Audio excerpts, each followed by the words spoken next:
అయితే ఇలా ప్రతి ఒక్కరికి ధన్యవాదాలు. ఈరోజు మేము ఇక్కడ ఉన్నామని చెప్పి మా బాబు గారు బొట్టు వెంకట్రావు గారు ప్రముఖ హార్మోనిస్టు, అలాగే మా చెల్లెమ్మ దానమ్మ గారు కూడా దంపతులతో కూడా మా భార్య భర్తను చూడడానికి ఎక్కడ తెనాలి నుంచి ఇక్కడికి వచ్చి మమ్మల్ని గౌరవించారు. చాలా చాలా సంతోషం.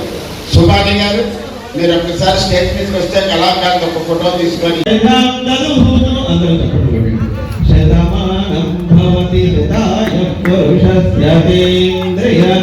ఆయుష్యేంద్రియే ప్రతిష్టతి. శుభం శుభం.